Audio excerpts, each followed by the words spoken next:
Hello, everybody. Welcome to the Boss Rush Podcast, a great place to play games and be better. I'm one of your hosts, Corey Deering, and alongside me, as always, is that retro code Eddie V. Hello, everybody.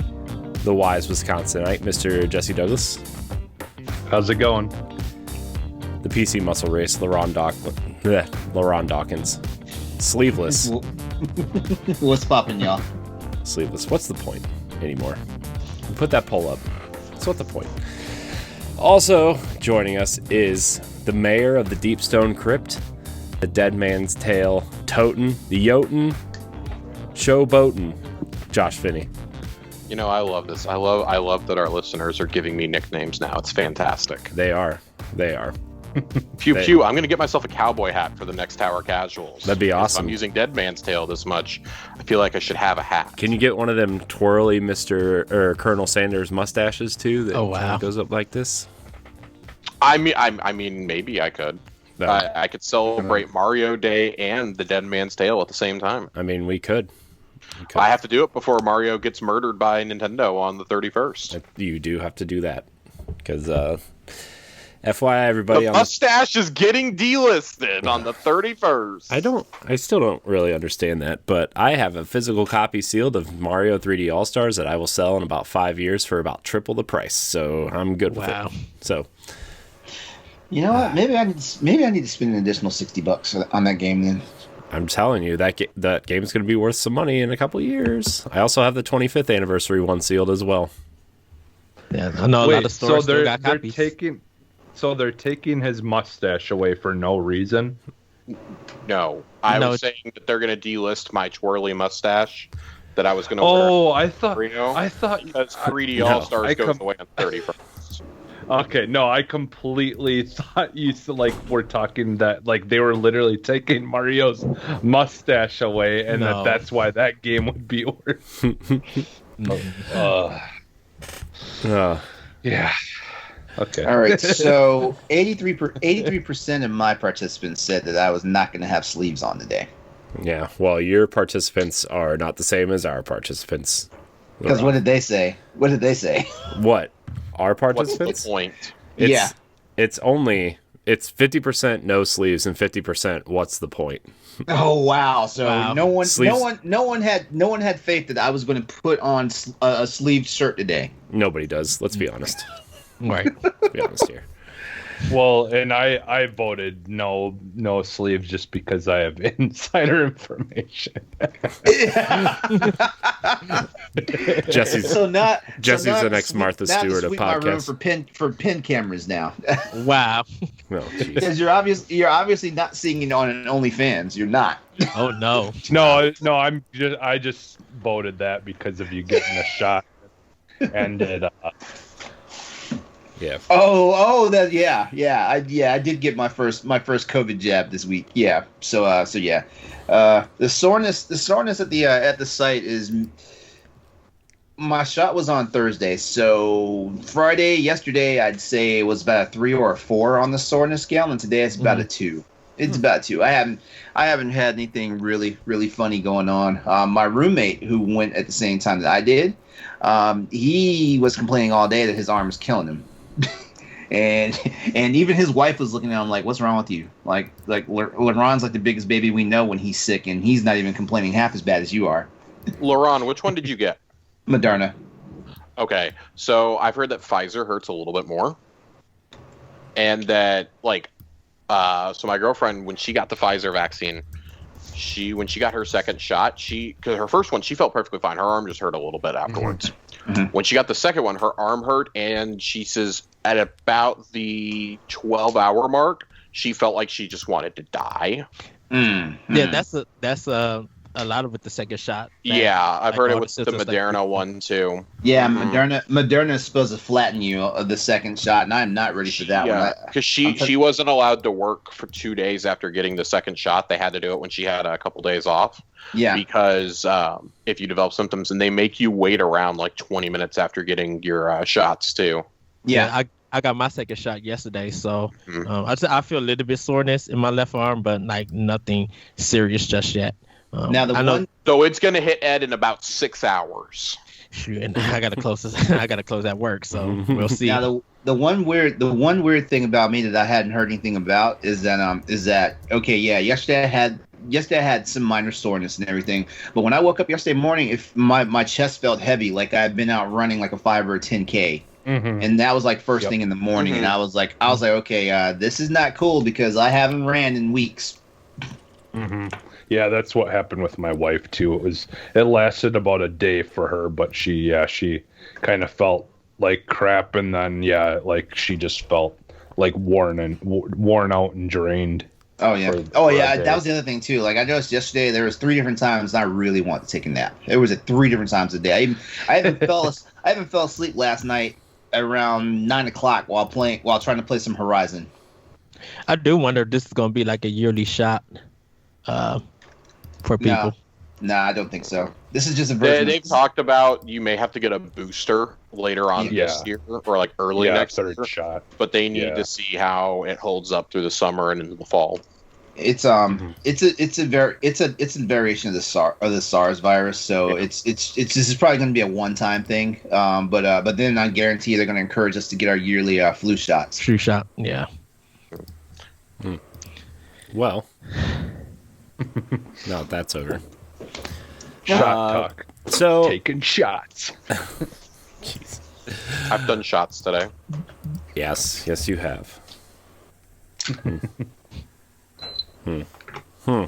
Anyways, we're gonna do a quick. How you guys been doing? I'm fine. Thanks for asking. Fine. I'm fine. Laugh through the pain, Corey. Laugh through the pain. I am. That's not a I'm fine response. I'm fine, guys. I promise. I think. No, it's just there's some changes going on the website, and it's kind of back end stuff's kind of giving me a little bit of an issue. We'll say we'll just leave it. We'll blame our illustrious writing team that I'm part of. Yeah. But other than that, I mean, like, just prepping for this child that's coming into our lives soon, and there's a lot to do still, and oh my god! I hope Corey I hope you get all your stuff ironed out soon, because my god, like I'd hate to hear like 8 years from now you're telling your child that's on the way that you were a mistake. You weren't even supposed to be here. I have all this stuff piled on because of you now. No, it's good though. But speaking of the writing team, quick reminder, we're looking for people to volunteer for our writing staff. If you're interested in writing for Boss Rush Games, email us at opportunities@brg@gmail.com. Contact David Lasby or Dan Murphy for inquiries. They're heading up the writing team, so you can reach out to them and see what's happening there. I know they're still looking for a couple more people to join the team, so reach out and maybe join us. Maybe you'll get a spot. Yes, one of those coveted spots. Yeah. That sounds wow, Ed. Now I have to edit the show. Thanks. You jerk. Couldn't just quickly mute the microphone. I know. Nope. I know. Housekeeping. This is the Boss Rush Podcast, a flagship show of the Boss Rush Network. Each and every week, we get together with our friends from around the internet to talk about games and everything we love about them. You can find the show on Apple Podcasts, Spotify, and other podcast apps, as well as YouTube and our website every Monday morning. If you like the show, remember to hit that subscribe button and please rate and leave us a nice review on Apple Podcasts. It really helps us out because, as we all know, Apple Podcasts dictates everything for some reason. Check out our entire family of shows on bossrushgames.com. Check out our features and check out our new segment on the website called Boss Rush Banter. It's our editorial that goes into, has a deeper conversation and asks community to be involved in some of the things that we're talking about. So check that out. And okay, we're going to go into what we've been playing. Kind of want to keep this segment shorter because there's a few topics on here that deserve more discussion than the 5 minutes we leave at the end of the show. So, let me start then. Let me start then, because this would be real easy. Great. I've been playing Horizon Zero Dawn. Oh, Horizon Zero Dawn. Basically, Monster Hunter. Yeah, pretty much. Monster Hunter. pretty much. I mean, for real, it's pretty much Monster Hunter. The only difference between this and Monster Hunter is that you have stealth kills. Like, I wish Monster Hunter had stealth kills. Yeah. Is that how far are you? Is that it? She's like I'm past the section where crap. She's looking for the war chief right now. The war chief that left the tribe after that big attack, that bloodbath that happened. Yeah. Yeah. That's where I'm at, and because I'm the most ADD gamer out there, I'm doing every freaking side mission that come along. So I've done more side missions than I've done actual story missions in this game so far. Nothing wrong with that. Pretty much that's how the game is. Yeah, as you should be doing that, because it's good stuff. That side stuff also impacts the ending, actually. So yeah, that's what I've heard. And I don't mind doing it, but I'm one of those people that, where other people can beat the game in like 15 hours. It's taking me like 5 months to beat the game because of stuff like that. It took me 70, I think, because I did all the side stuff too. It took me about 70 to get the platinum. So it's the only platinum I've ever gotten. I'm trying to figure out right now if I'm doing platinum, because I haven't sat to get platinums on games in a long time. I think the last game that I consciously wanted to keep a platinum on was probably Dead Space 3. But I had the first Dead Space game set the trend though, because like there's a platinum trophy for Dead Space, but there's one specific trophy which is pretty awesome. It was called the one gun trophy, where basically you beat the game using only the plasma shooter. Mm-hmm. And it kind of set like my motivation to get platinums in games for a while. So I was platinuming everything from Dead Space to Uncharted to all sorts of games, and then eventually I got to a point. I even platinum Mass Effect, the first Mass Effect. Don't let him lie to you. He's platinuming those Disney movie tie-ins too. We see you over there with your Hannah Montana trophies. Wasn't that an Xbox? Would you say it's the best of both worlds? Oh, Was God. that an Xbox 360 game? Like you press start and you got the platinum or trophy or something for 360? Something like that. I did get all the achievements in Cars 2. Because it was real easy. There was like a list of like Cars get 2. get 10,000 gamer score in less than like something like a day and a half or something. And like it was just full of games that were like, hey, do this, and I'm like, sweet. The movie Cars 2. Yeah. Oh. Yeah. I was like, what the fuck game is just called Cars 2? Yeah. It was a bunch of movie tie-in My games. mind went to The Crew 2. Oh. And I don't know why. And then it went to Project Cars, and I was like, no, that's still not it. No, it's literally just okay. Cars 2. It's okay, Josh. We're all trying to block out that Cars 2 exists. Block out the Cars 2. Also, I played through the entire game of Open Season. Ooh. It was very bad, but it was only 2 hours, and I got all the achievements. So, I'm trying to figure out, do I want to get a platinum on Horizon? I might do a platinum. It's been a while since I've actually sat to do it. I might do it. It's worth it. So that's what I've been playing. Of course, Tekken, that mobile card game from Capcom. I've been playing that as well. The new hero, Ada Wong from Resident Evil, is in the game now, and she shook the entire meta up. I like the way she shook up the meta better than the last hero, which was Oichi, who was I think she was the villain in Okami. Because she does the whole demon thing, and apparently she's got this romance with Nobunaga and all this stuff, and everything seems to be really adjacent to all the Okami stuff when they introduce Amaterasu. Yeah. Amaterasu. Yeah. Yeah. So but I hated that. I hated that woman. But yeah, Ada is doing what she does best and causing all sorts of trouble, and I like her mechanics. So that's what I've been playing. Josh, what are you playing? Nice. You even have to ask. Destiny 2, baby. Yeah. Destiny 2. I played a little bit last night and fell asleep while I was doing my gunsmith bounties. I planned on playing Trials this weekend, but that's gone. Also, didn't you play Fallout 76 with the nerd? this week? I was playing Fallout 76 with Ray last night. We did no questing whatsoever. We walked around and I killed NPCs. Oh, that's fair. Wow. They deserve to die. They didn't want to barter with me. They deserve to die, everybody. They deserve it. Did they update it for Series X? No, we get the Series X patch next week. Next week, okay. Yeah. Yeah, we're getting FPS boost for Fallout 4, Fallout 76, Prey, Dishonored 2, and Skyrim are all getting boosted to 60 frames 4K. Okay. Nice. But let me tell you something, 76 needs it because that game is pixelated as fuck. Mhm. It's so bad in some parts. Yeah.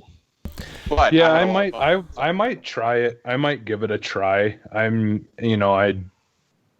never really played it yet, but it just with everything that was going on, I did. When it first came out, I just didn't even bother. But It's not even the same game. I mean, Wastelanders Yeah. made it feel more like a Fallout game, and now they've done the next chapter, which is Broken Steel. So the first part of the Brotherhood of Steel storyline is in there. Yeah. So that's kind of cool. I'll talk about it later with the Bethesda stuff. I don't think that they're going to long-term invest in this game much longer. Mm-hmm. It's a way for Yeah. them to make money until they announce the next Fallout, Mm-hmm. so, which is closer than you think. Yeah. Yeah. That's what I'm playing. Cool. Jesse? Who's next? Yeah. I haven't played a whole lot. I need to get back to Horizon Zero Dawn as well, but I finished 3 out of 10. I finished the first season of that, so I played the last episode of that, and I like it. I mean, like I've said before, it's not really so much of a game as it is a show that's got interactions. It's not bad, and like I said, you can get it on Epic for free on PC. So, but yeah, I like what it is. I actually like the story, and the characters are funny and interesting and stuff. So, yeah, that's pretty much all I've really played this week. I've been messing around on my computer and doing other stuff and trying to learn how to use some of these programs, because I ended up buying what is it called? It's called Affinity Photo, which it's a direct competitor with Photoshop, but it's one of those where you only have to pay for it once, and then it constantly gets updates and stuff like Photoshop does, but you don't have to pay for it monthly. But it does essentially the same stuff. I mean, there's some features that Photoshop has that it's missing, but I'm sure in time a lot of those features will get added. But yeah, and right now I think it's like 50% off, so I only paid like $20 for it. So not bad. But Nice. yeah, that's pretty much it. Yeah, just a lot of messing around with things, trying to learn some of this stuff. Honestly, is mostly what I've did this week. So, but Nice. Ed, what are you playing?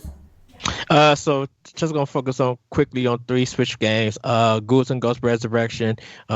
It's getting up there as my kind of game of the year nomination. I'm loving the difficulty. I love this arcade feel to it. It's really, really good. I'm just sad that there's no physical out. I wish there was a physical to this game because I would have brought it. Tried out Apex Legend for Switch. It's not a bad port. It's fine. I think Point Blank that did port? Panic Button did it. Panic Button. Thank you, Corey. I think when they start adding patches, it'll get a little bit better, but it's not bad. It's kind of fun. To it, it's the same. It's a little bit slower than the other consoles and PC, but it's functional. It works. It's not a bad thing. It's a fun thing to jump in and jump out. Kind of thing. It is in fact a functioning video game. I did play the training stuff, and then I deleted it because I have it 3 other places. It is a functional video game. Is not the ringing endorsement I was expecting. Compared to what Outriders was, Apex Legends is better. Oh, That- God. Listen, Ed, I'm pretty sure I could design something that's more fun than Outriders in like a 2-week span. Let me ask a question real quickly. Are we giving Outriders shit right now because the demo didn't impress? Because the game is not out yet. No, I'm Yes, no. but the fact is that LeRon, the demo is the entire first act of the game. It's Yeah. like Okay, the first also- okay, six or that's seven- fair it's the first because 6 or 7 missions. All your progress carries over, all your loot. Like there are people legit grinding a demo right now. It's dog shit, though. Let me tell you something. They just released a patch, I think, yesterday. That's fine. That's fine. They released a patch. It's not going to address the biggest clearing problem, which is the game has no soul. The characters suck. The story sucks. The most The interesting loot is- character they killed off in the first 10 minutes.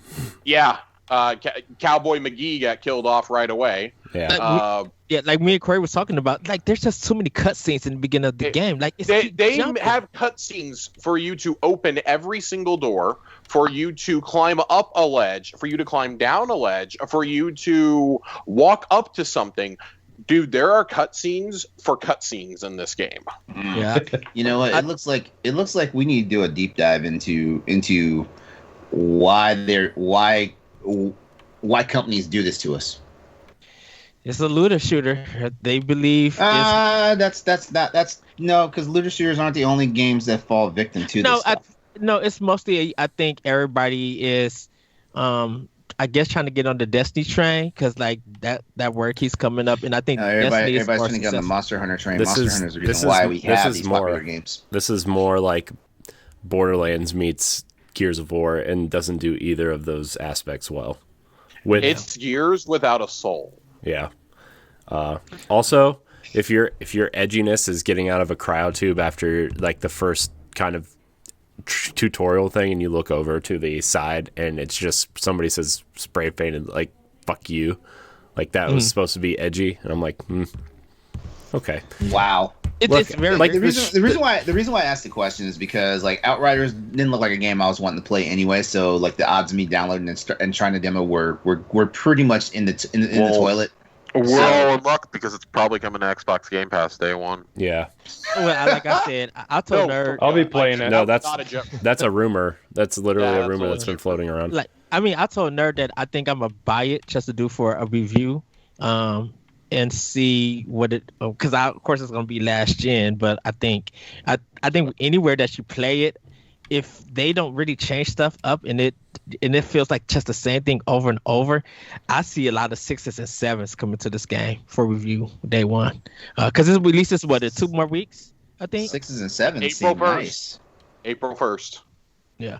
So, but outside of Outriders, because I played like the Apex, like I said, Apex Legend, and in that I played the Monster Hunter Rise demo, and fought Magnum over Grayson and from Games Rant and my friend Chris, and we were getting our tails whooped with it. But I think it's going to be such a fun game still, and I think we definitely was talking about when we play more of it and we get more powerful armor and weapons, I think we'll be able to handle them. Because I don't know if they give stats of which weapons that you have. It kind of feels like it's the same demo from the first one. It's just that Magnum. It is. It's just. It is. They just opened up the other level. It's just. Yeah. That's all it is because I went to the store and went and downloaded it, and I still had the old demo up. So all it did was basically update the demo I had installed. It was actually easier to get into the demo this time than it was last time. I will say that. But that's pretty much it until Monster Hunter comes out in 2 more weeks. Neat. Corey, what have you been playing? Well, honestly, I haven't really been playing anything different than Super Mario 3D World and Destiny. And even that is like really scarce.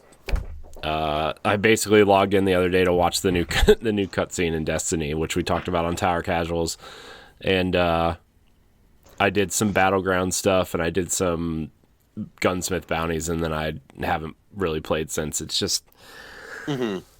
oh man, it's been a rough couple weeks, to be honest with you. And I'm just like, man. Plus, like, my work schedule's changed, and I have to get up at 5 a.m. now. So, like, I really don't have any time to do anything. Because by the time I get home, Right. my wife and I hang out, kid, put her to bed, that kind of stuff. And then it's like 8:30, and I'm like, well, I have to be up at 5, so I might as well go to bed at like 9:30 or 10. You know what I mean? And it's just, man. So, also, I've been trying to schedule a bunch of stuff in advance, so when I'm not here, like, it goes live, Right. So I've been trying to do all that too. It's been a lot of preparation and not enough gaming, to be honest with you. So, that's kind of it. So we're gonna get into our first topic here, guys. The biggest news of the week, this week, Bunkers. this week, huge, world-changing event I hate in the you. gaming landscape. Okay, world-changing. A new Ninja Turtles game was announced, guys.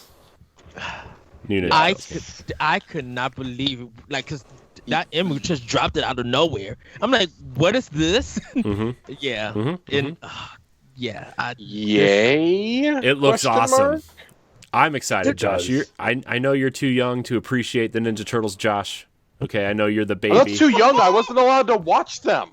Well, see, you're missing out. My parents made the decision to let me watch Saving Private Ryan at 7, but for some reason, Ninja Turtles was not appropriate. Did you get like a GBA vibe to it, like graphics wise? Yeah, it was but awesome. and it works. Yeah, it was awesome. Yeah. I mean, it looks like a typical beat 'em up. It looks like they basically took Streets of Rage 4 and said Ninja Turtles. Bam. Yep, basically that's That's what what I'm they did. here for. The trailer was awesome. Basically, just the original cartoon intro was awesome. Yeah. And then, Yes. Yeah. and then when they started showing the gameplay, and like each turtle has their own running animation, and Michelangelo is just hilarious because Everybody loves it. Yeah. it looks like he has no idea how to run. The bosses look good. Rocksteady and Bebop look great. Shredder looks great. It was like everything my 8-year-old self wanted in a video game, and now we're getting it. It's like it's the sequel to Turtles in Time and Hyperstone Heist I've always wanted, and it's coming. Yeah, it's a must buy for me. Like I got to get the physical. same here. If This there's is a game I feel like wouldn't be shocking to see as an arcade cabinet in a year or two, yeah, Yeah. like they Yeah. did with Yeah. they did with Cuphead too. yeah, Galloping Ghost in Bloomington, Illinois. They take like games like that and make an arcade cabinet stuff. So I could see that happening. it's awesome. I will probably double dip Yeah. on Xbox and Switch at some point. This Switch. game Yeah. looks awesome. Can't wait. What did you guys think? Because I know this was kind of a hot topic about it, though. So the theme song was sung by the lead singer of Faith No More, the band Faith No More. He's the one who did that cover, and a lot of people weren't liking his version of it. I didn't But, pay no I mean, a mind. lot of people.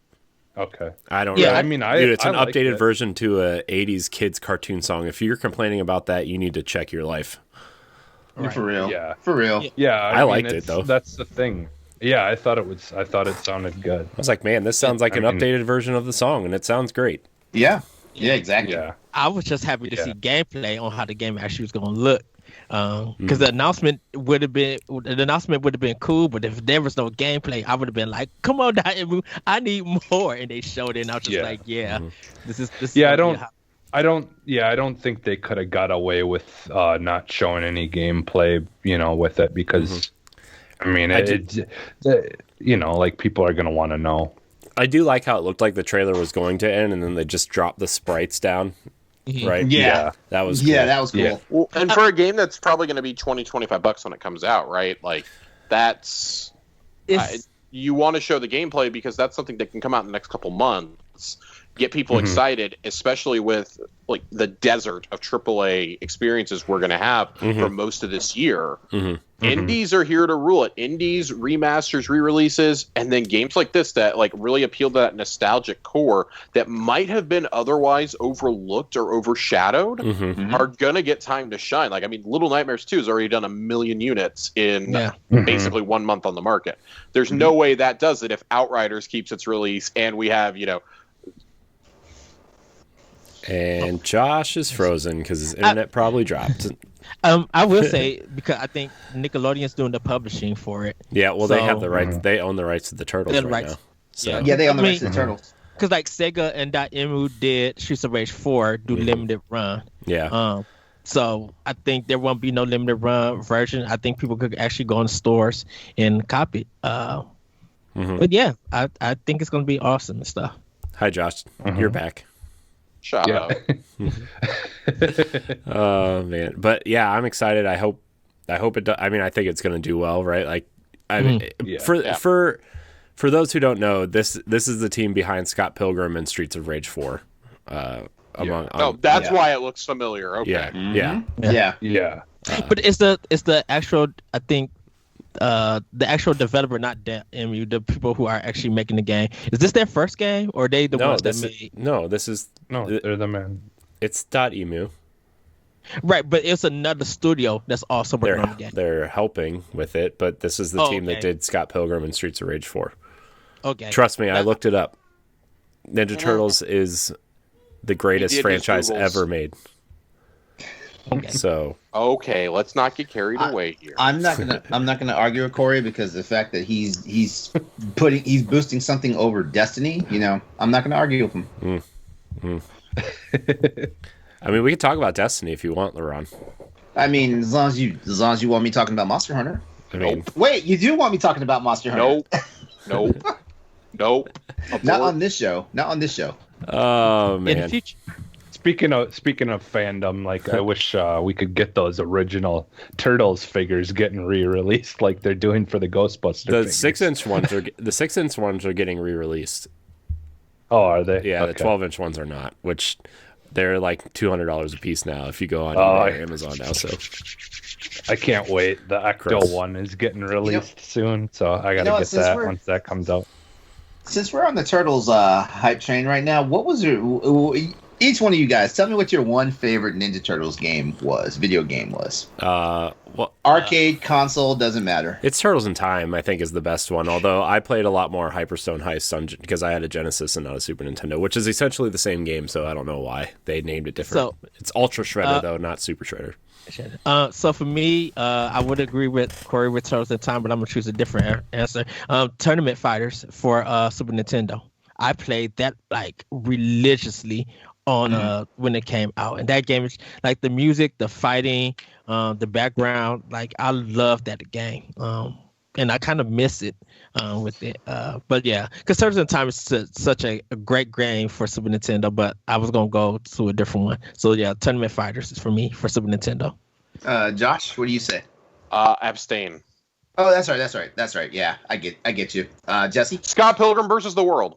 There you go. It basically is the likeness of the old school Ninja Turtle games. I'll say that. Yeah.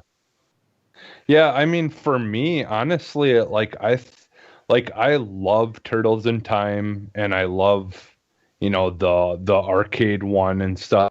But I don't know. There's still like a place in my heart for the original one for NES, like the regular one where you actually walked around the world. The one where you were hating your life? That one? The top down and the side scroll one. No, well, yeah, the side scrolling top down one. Yeah, I just liked it because there was more to it than just being a side scroller. There's a lot of things that I wish were better about it, but it did things and it changed it up a little bit, and I liked that better. Yeah, yeah, it did have great the overworld music. When you start the game, it had great. That music is really great. I like that one. Ultra Games did a good job with the license based off of what they had because I know for sure like the NES is just not equipped to like redo an arcade experience. I know that for sure. So yeah. So I it was get it. Konami, so Yeah. Well, Ultra Games, Konami, yeah, but still, I mean, like, come on. oh, you know about that, right? Did you? What? Did you know about Ultra Games? It was Konami. They I just know. I just said Ultra Games because that's the publisher that was on the name that was on the box. Oh yeah, because Konami had to change their name so they could release more games. Yeah. Trust me, I know about this. Trust me, I know about this. I'm bringing that knowledge with me to Monday night show. Yeah. For me, I'm gonna say Tournament Fighters, but the Sega Genesis version. Ooh, really? Tournament Fighters. Yeah. It has some good music. It has some good music on there. Yeah, I just loved. I don't know. It was something about. I played the Genesis version first, and then I played the Super NES version. And I just loved the Genesis version more than I like the Super NES version. I do want to point out, a bit dark and sci-fi. Wait, what? Oh, because it was like a dark sci-fi kind of look to it. Yeah. There was that going on. Yeah. Oh. I don't know. Honestly, the Super NES version seemed to run slow. Like when like for a guy like me who was in the arcades playing Street Fighter back in the day, like the games need to flow a little bit. Sometimes like if you're doing your moves and it looks like they're punching and kicking under a wall of molasses, it just kind of detracts. It had the speed change in it, so you could change the game speed to it. Yeah, but still. So what you're saying is a third-party game ran bad on a Nintendo console. Yeah. Water is wet. By the way, before we change topics here, jeez, my kid is just going insane. She hasn't napped in like 3 days. No. So they did play some of the music from Turtles in Time in the trailer, which got me really excited.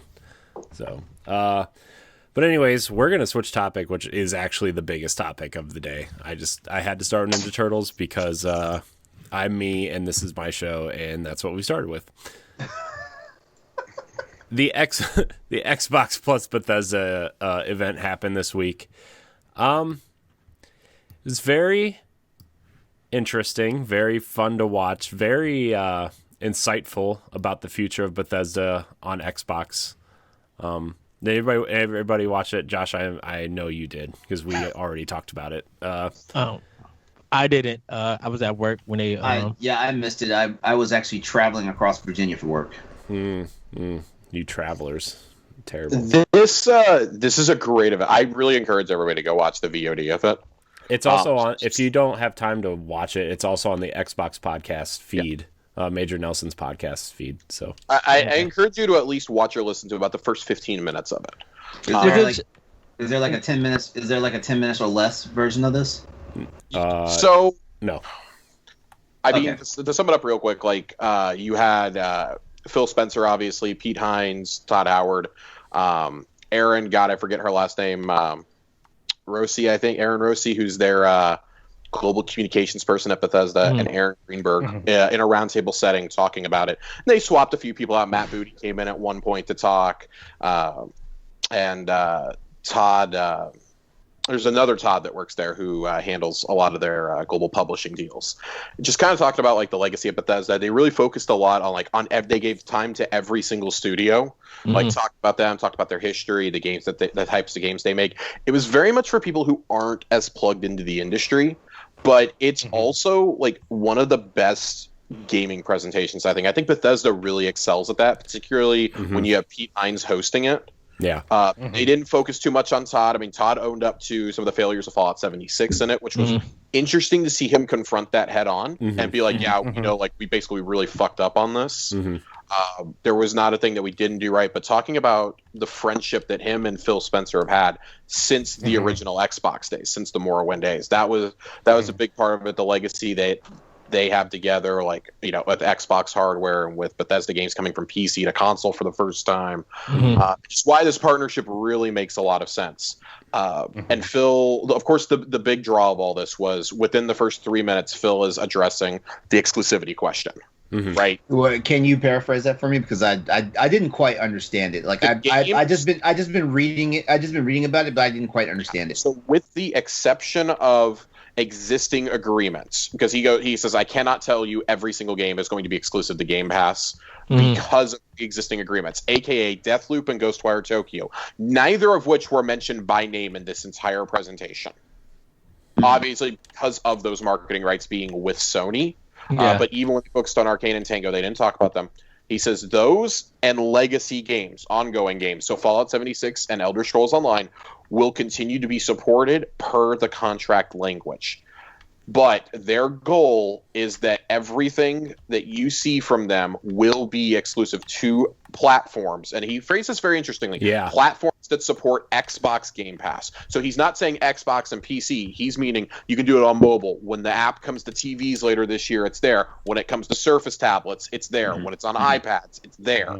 We know the iOS solution is coming at the end of the month. Like, very, like, but leaving the door open of, like, basically never say never. But if you had any dream of Elder Scrolls 6 coming to PlayStation, just that dream needs to be put out the pasture now. Yeah. You do not spend $7.5 billion to not make Elder Scrolls, Fallout, and Starfield exclusive. See, I see the angle from I see the point from both angle. People have been arguing, I do too. right? I Like, do too. you don't spend $7.5 billion to make something exclusive, or you don't spend $7.5 billion and not make it multi-plat because you need to make that money back, right? I see the They point will from make both. that, though. Corey and I did the numbers when we did our reaction. We did the numbers. Yeah. Roughly, and not even paying full amount, if people are paying an average of $10 to $12 a month for Game Pass Ultimate, with the 18 million subscribers out there, that is $2.5 billion every calendar year. I was thinking of because I like Captain Clean. Is it Captain King? Oh, Captain King. Is that Commander King? Commander King. Like Commander King. Yeah. I could see that going like somewhere to Switch if No. Microsoft So- wants to. Well, Well, the first one I mean- did already. So when they talk about legacy, Corey and I are taking that, and a lot of people are taking that to mean that like existing stories are going to finish out. So like Wolfenstein 3, we know is nearly finished. That is going to come to PlayStation, and will probably get a port to Switch, right? Yeah. That will come. That will finish out that story. If they do another Doom season pass, because I don't think they're ready to do a third Doom in this series, when they do not Ancient Gods Part 2, but like a year 2 pass, that will be on everything. But a Dishonored 3, because that's so far removed, and they've already said in the past if they were to ever do one, it would have to be a new cast of characters. That would be exclusive. This is how you're going to get more in the Dishonored world. This is how you're going to get more Evil Within. This is how you're going to get more Prey. Like, those games will likely be exclusives, but they seem to really be hammering home. We want original experiences. We want teams to feel like they can do whatever, and they're not behooven to do and carry over on IP. Which is very Which makes sense. It's like what Rare did. Yeah, it's what know, Microsoft is letting their studios do. They drew a lot of comparisons to the Mojang acquisition here. With how they have it's under the Xbox Game Studios umbrella, but they've let it do its own thing. And it very much seems like Bethesda, for the first year, I'm going to tell y'all, for the first 16 months probably, you're not going to see any change in how Bethesda goes. Because it's going to take a while to get them into that machine, into that cog, let existing agreements run out. You've got to get Deathloop and Ghostwire out the door. The only thing in the next 16 months that will be exclusive from them is Starfield. I guarantee. I wonder, out of all of their studios, because how many studios do they got? Is it 12? It's 8 studios. 8 studios. They have something like 15 teams, though, because so many of these studios have multiple branches. So I wonder if they probably got like about, I want to say about 7 games in the works, because there's probably some stuff. I would argue they have more than that. Yeah. Because right now we know about Starfield, Elder Scrolls 6, ZeniMax Online's next IP, which is staffing up in San Diego right now. Deathloop, Ghostwire Tokyo, whatever Arcane Austin is working on, which could be Dishonored or Prey at this point, or a brand new IP. God, that's 6. You probably have 1 or 2 more games in development, I would say, right now. Because I think people are probably like writing stories, getting Indiana pictures Jones and stuff. You've got Indiana Jones, Wolfenstein 3. So there's your other two. They got at least 8 right now that we know of that exists. Mhm. And I would argue a couple more are probably in like the pre-production stage. But one of the things they really emphasized here is now with all these studios, I didn't realize how many of the Bethesda teams like kind of work with each other. We always think of, oh, well, this team did this game, nobody else contributed to it. They were showing like Shinji Mikami's team over at Tango designed some of the enemies for Doom 2016. Likewise, id Software provided a lot of guidance and consultation to Machine Games when they took on the Wolfenstein reboots, specifically with the storytelling. Those poor Germans had to spend a whole month in July in Texas. But it was an interesting thing. Like, we forget they own Prey and Quake as well, on top of these franchises that we know are getting exclusives. Like, there's so many opportunities here. And something else that I saw getting pointed out, this is why when I said earlier, I think Fallout 5 is closer than we think. Obsidian and In Exile are both made up and run by the guys who made the original Fallout and Fallout 2. What do you think they're going to be like really get stuff rolling about? I'm gonna say 22, like mid 22. Yes.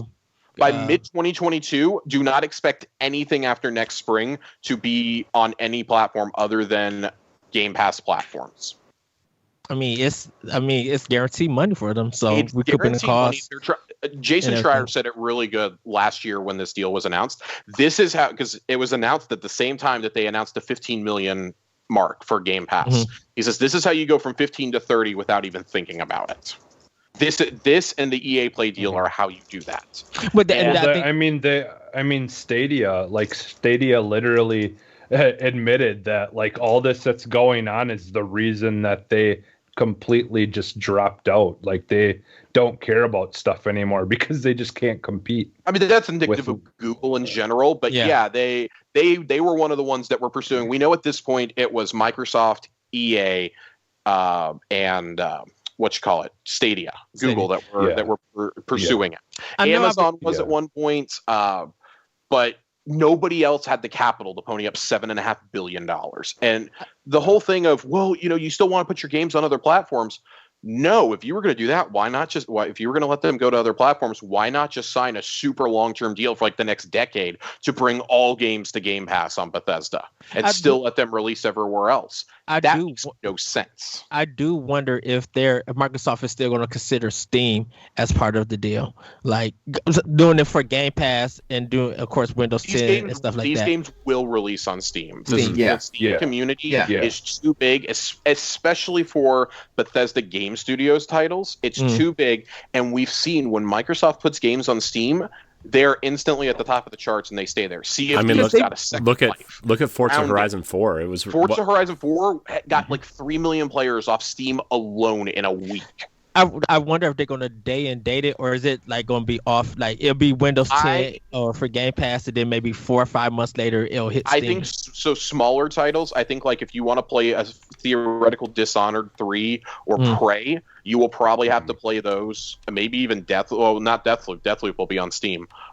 If you want to play games like that or The Evil Within, I could see you having to do it through the Windows Store initially. But I think like Starfield, Fallout, Elder Scrolls, there's no way that the main Bethesda team and ZeniMax Online does not put their stuff on Steam day and date. There's just no way. I think this is going to really help Microsoft in the long run. Get rid of the Bethesda launcher. Get rid of it. I didn't know they still had that. I thought they took it down already. I'm pretty sure it's still alive and kicking. Well, I just quickly, I think Nintendo and Sony is going to be fine without having Bethesda. I think the focus on Microsoft is going to be bigger because right now, I know a lot of people have doubts with their first-party games, and them with ZeniMax is going to really big them up with some great first-party games and stuff. So I think it's a really good thing. I think Sony and Nintendo are good with what they got, and whatever exclusives they do with other companies, it's going to be just good for them. For me, this finally puts I think Microsoft squarely in that first party conversation. You already had good studios. You acquired Mojang, you had Ninja Theory, Turn 10, Playground, etc. You had studios that knew what they were doing. You formed a whole team to work on Gears, a whole team to work on Halo.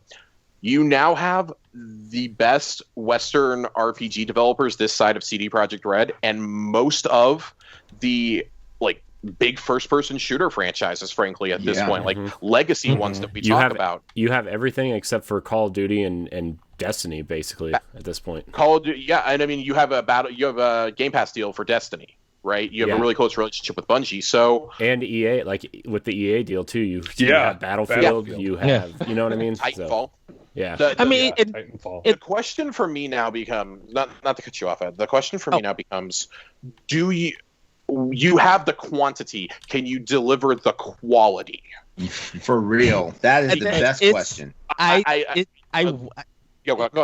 I think I wonder if it's their engine that they're using. I wonder if they're going to get a new engine to use something. To my knowledge, Starfield took so long to make because they are rebuilding the creation engine entirely. Yeah.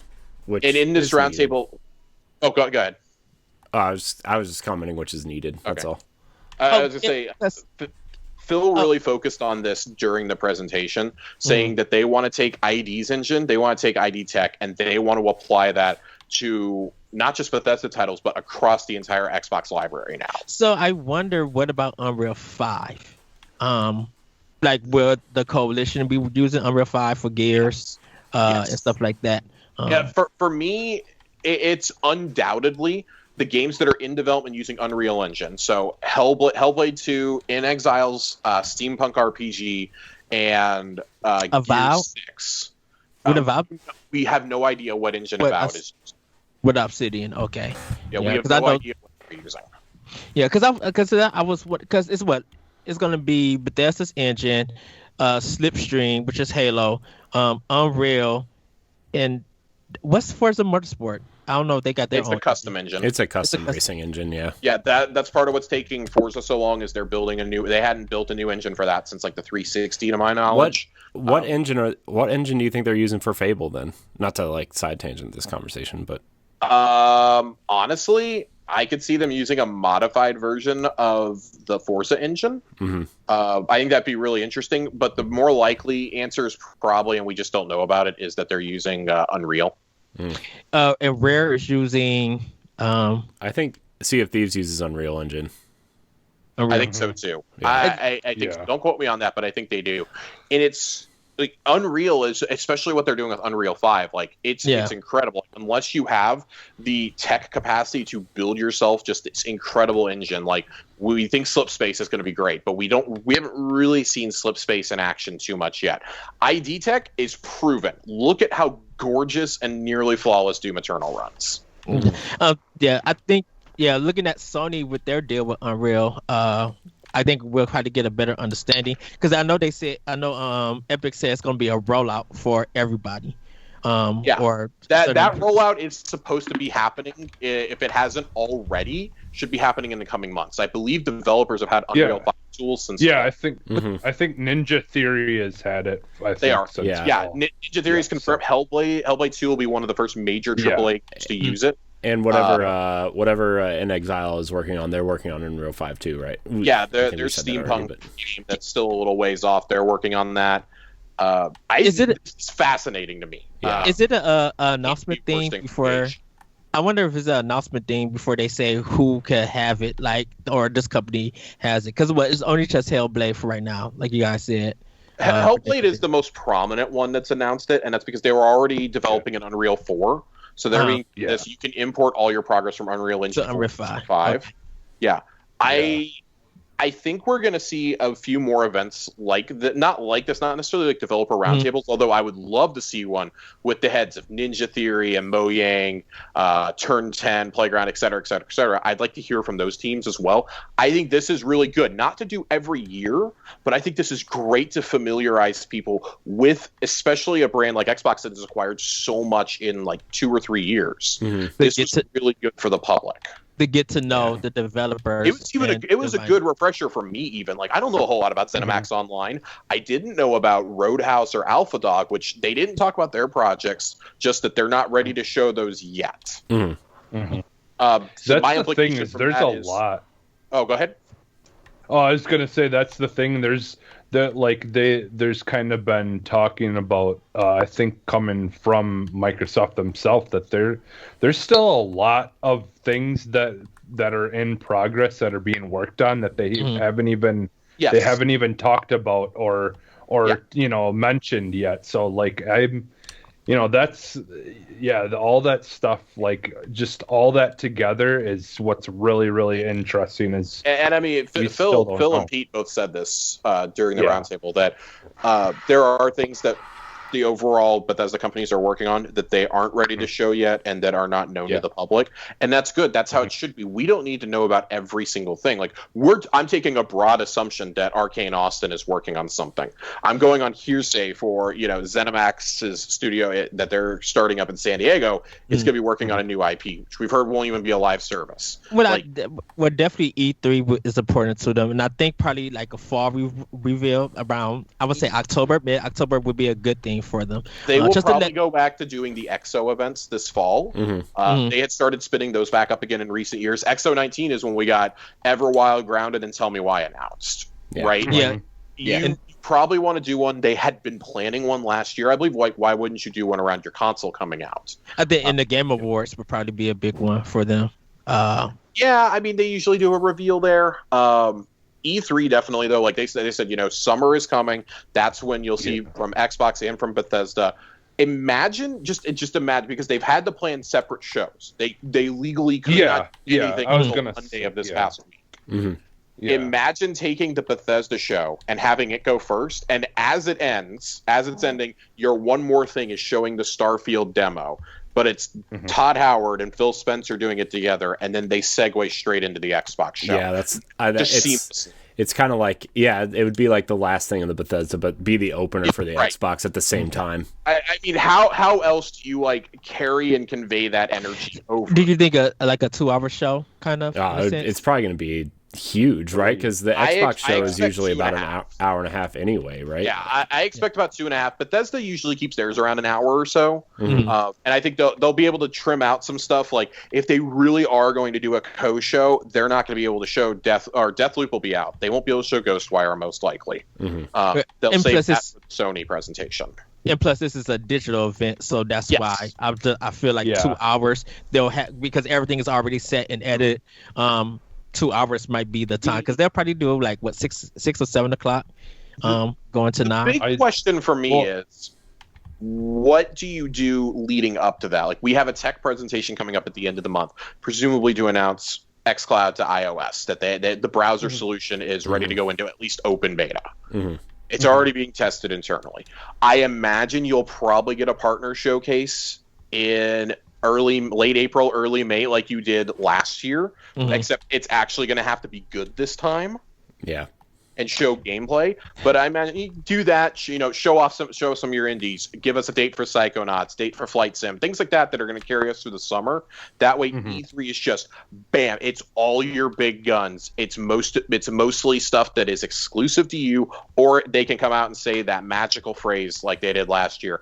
Every single game you see here is day one on Game Pass. I would say probably April, because they still got the Resident Evil demo happening, so they'll probably announce all of that, like a small inside Xbox, and then be like, definitely tune in until June for E3 for more info for future games and stuff. It's interesting. There's a lot on the table. But this is a no-brainer acquisition. You just look at all the trending topics this week around the announcement and the confirmation of it, the roundtable, and then all the games that came to Game Pass. I mean, I'm probably doing nothing but streaming Bethesda games for the next 2 months now. I think I'm happy that this is happening. Get a lot more people to play their games. Definitely help Game Pass grow more. And this is what that's Microsoft the ultimate needs. goal. Is you want to grow that with the IPs and with the talent. I mean, you got Todd Howard and Shinji Mikami working for you now. Like, that's insane. Phil finally got his Japanese studio. You're the best name in RPGs and shooters. Yeah.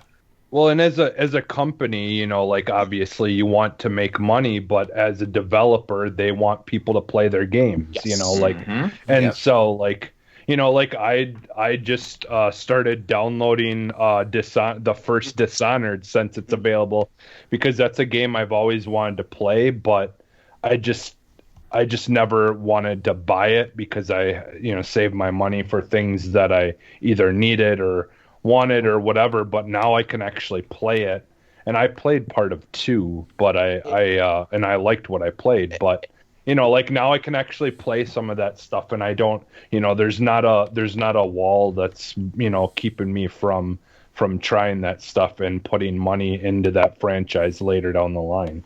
And that's something that they discussed as well, was that they, like other teams, like I think Ninja Theory specifically has talked about this, them and Obsidian, games like Grounded and Bleeding Edge probably couldn't have come out without being a part of Game Pass. Mm-hmm. They would have not necessarily flopped, but they wouldn't have had a big enough audience to justify the investment. But now they go to Phil or Matt with an idea. They go to the first party studio heads and they say, "Hey, we'd kind of like to do this with a small team." And they're like, "Sure, go for it. We have Game Pass. You can just put it on there. Like, it's an experiment. Mm-hmm. We want you to do things you're passionate about, not things we're forcing you to do." Mm-hmm. And I mean that's how new that on at the roundtable on Thursday. They echoed that. Mm-hmm. Yeah, and I mean that's how new ideas get built. I mean, most new ideas don't come from big AAA games; they come from small indie games. So, like, you use those to kind of get ideas that you can hopefully use for the next game. Like, I mean, like say, oh, go ahead. No. Sorry, I didn't mean to cut you off. I was going to say, like, for example, you have Hellblade, which is made by like 20, 25 people. Hellblade 2 has a team at least like triple the size of that. Mm-hmm. Yeah. Mm-hmm. Yeah. Well, like, I was just going to point to, like, no, I just completely... I'm sorry. Sunset Overdrive. Yeah. Like, a lot of those ideas ended up being, used in Spider-Man, and we see that a lot where where we see these games that they build and they're kind of a different, they're like a smaller project, but then they end up helping, come up with new tech for their next bigger games. So, right. Like, yeah, it's just smart. It's just smart on their part to let them really go wild with trying to reinvent themselves, because that's how you get, new tech in your games and stuff like that. So, yeah. It's a no-brainer move. I mean, just to wrap up, like, my thoughts at least, like, Bethesda, we found out, was looking for a buyer as far back as 2018. We don't know what time in 2018, but I would imagine it was when Fallout 76 was imminent. I kind of got the sense a little bit from Todd's tone and how Pete's kind of addressed it in the past that maybe it was not a Bethesda decision to release that game in its state, that it was an order from on high, from ZeniMax. Yeah, I kind of get that impression, but I'm not sure. I don't want to go assuming things. I don't want to put words in people's mouths.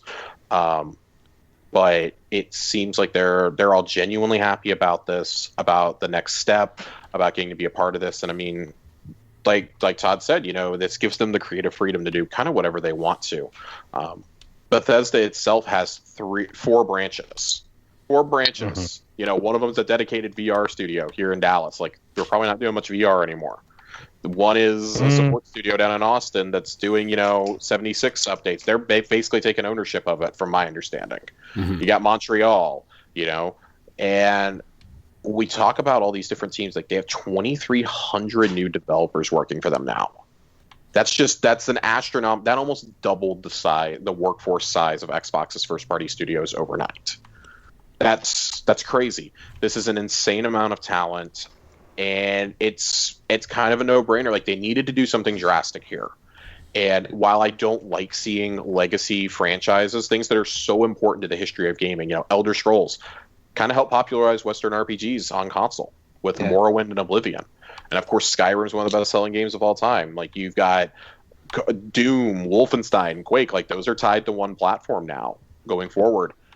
But at the same time, I think it also gives those teams freedom to put those games on the back burner. Not necessarily like Elder Scrolls, but like Doom and Wolfenstein can kind of go on the back burner, and we can explore different things. We can explore Indiana Jones. I'm personally excited to see whatever it does that's not Doom. Yeah. I want to see id make a new franchise, like, not even necessarily like, it doesn't have to be a first person shooter. Like, I want to see these teams do something different, like Machine Games. We don't know how much of Indiana Jones is going to be a shooter. Like, we speculated about this. All of us have at one point or another. Like, could that be Microsoft's Uncharted, so to speak? I'd love to see like Doom kind of create a third person action game that is in the same emotional depth and gameplay style as something like The Last of Us or God of War. Like, you have so many opportunities here. Arcane is one of the most insanely talented studios that just gets ignored over and over again. I want to see what these devs can do with the backing of a multi-trillion-dollar corporation. Mm-hmm. Yeah, and like I've joked about, Indiana Jones has Nazis in it too, so we got it. We got to keep the themes going. Family, love, and killing Nazis. Yeah. Yep. The one thing I'll add to this as a PlayStation guy is that because I've had a lot of people reach out to me that I don't know. I thought for a while back, I was more of a PC gamer than a PlayStation gamer. And then I got in the boss rush, and I'm on the Crossroads show, so I'm back to being a PlayStation gamer for part time at least. And a lot of my friends that knew that I was affiliated with PlayStation stuff, they're asking me like my thoughts and how I feel about this. And I told them, I was like, in all honesty, I think if you're asking me, is Sony in trouble? I don't think so. Is Nintendo in trouble? I don't think so. No.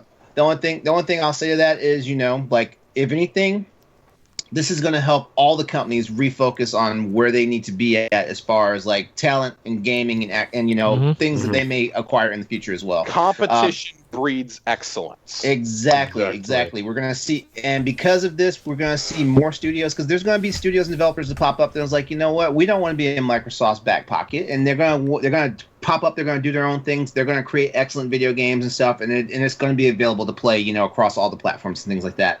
Yep. Like I don't think this is a nail in the coffin for anybody that's not a PC gamer or an Xbox gamer. I don't think this is. You look at PlayStation sales right now, right? Like, it's the fastest selling next gen console. They took that away from the Switch, right? Like, and that's with supply constraints. So anybody who says this is going to kill PlayStation is not paying attention. They're not. It's blind fanboyism is what it is. Yeah, and it's like, we look at it now. One of the arguments I see a lot on the other side is, well, Microsoft didn't build their studios. It's like, I'm sorry, teams get acquired all the time. Like, a lot of, even like some of Nintendo's teams, like those started out as second party. Like, what was the one they just got? The Luigi's Mansion developer. Level 5. Level 5. Level 5. Like, no. Next level. Blue Moon. Is that next what level? That's next level. Next level. Next level. Come on, Nintendo guys, y'all are fumbling on this one. They've been a second party studio for years, and they just got acquired. Like, that's not as flashy as like, oh, we went out and we paid $2 billion for Mojang, or we paid all this money to get Obsidian and Ninja Theory under our banner. But it's still the same thing. Like, Naughty Dog was not built from the ground up. I was going to say Sony bought Naughty Dog. Insomniac. Like, you guys just people don't want to talk about that because that was so long ago. That was in the 90s. They're like, whoa, it was a different time. Like, this is a different time too. Like, Microsoft has always done second party deals. You look at Remedy, Lionhead, and those have led to long partnerships. I mean, in Lionhead's case, butchering and rebuilding them. But what? I just don't understand that particular argument of, they're just doing this to buy up studios and IP. It's a monopoly. A monopoly would be them buying 2K or buying EA and consolidating or buying Sony. The market. It's honestly a throwback to the console war stuff, and it's like, there has been a console war. There's been a console war since it definitely wasn't a console war the last gen. It wasn't. It's like stop thinking about that, because in all seriousness, this is what stifles creativity in gaming and stuff like that. So you guys need to think about the bigger picture overall here. Do you like playing video games? Then this is a good jumping off point to get more games into our hands. Yeah, if you're pissed off that these games are coming to this system, buy that damn system or get a PC. Or it has never been easier to play these games. Like, that's what I try to tell people.